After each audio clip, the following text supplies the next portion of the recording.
Le changement climatique cause une augmentation de la température partout sur Terre, y compris sur la glace des glaciers et des océans.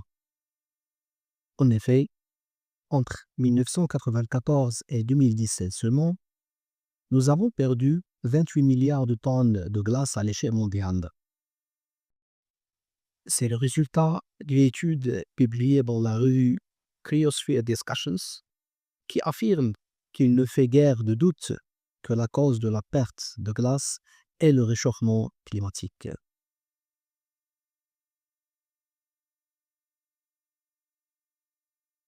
« 28 milliards de tonnes de glace, c'est l'équivalent de toute la surface du Royaume-Uni sur 100 mètres d'épaisseur.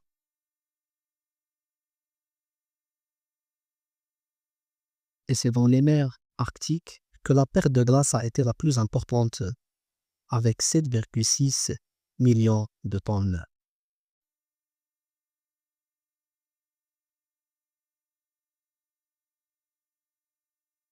L'Organisation des Nations Unies a rapporté en 2020 un record de température de 18,3 degrés Celsius établi sur le continent antarctique. La base argentine Esperanza a rapporté le 6 février 2020 cette température anormale, qui dépasse les 17,5 degrés enregistrés en mars 2015 à la même base.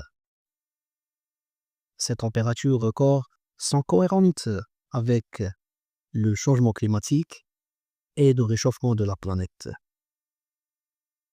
Cette température élevée cause la fonte des glaces à l'échelle mondiale. Une autre étude a révélé que la mer Arctique pourrait disparaître d'ici 2030, soit 10 ans plus tôt que prévu.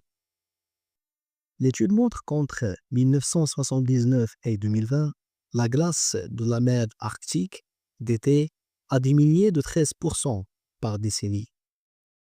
Le changement climatique anthropique est responsable de 99% de la fonte. Et malheureusement, même si des mesures extrêmes sont prises pour réduire les émissions des gaz à effet de serre, la mer Arctique disparaîtra de toute façon.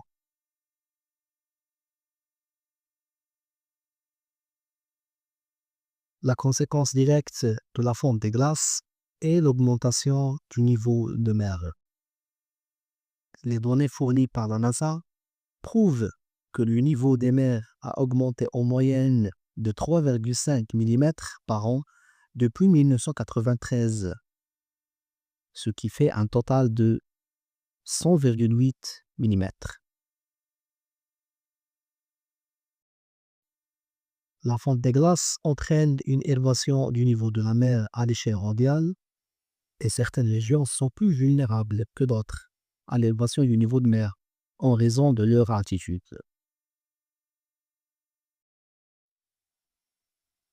On s'attend à ce que 200 millions de personnes dans le monde soient touchées par l'élévation du niveau de la mer d'ici 2100 si la température moyenne mondiale augmente de 2 degrés.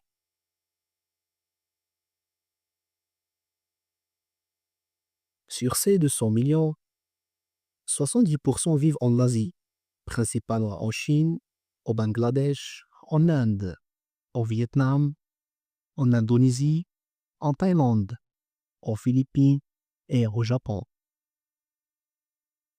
En Europe, les Pays-Bas seront le pays le plus touché en raison de leur faible altitude. Le Royaume-Uni, l'Allemagne, la Turquie, la France et l'Italie pourraient également être confrontés aux conséquences de l'élévation du niveau de mer.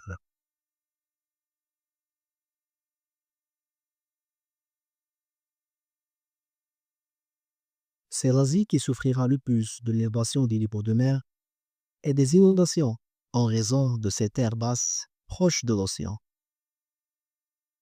Greenpeace de l'Asie de l'Est a identifié les risques pour cette grande ville d'Asie, où 15 millions de personnes pourraient être affectées par la montée du niveau de mer et des inondations d'ici 2030.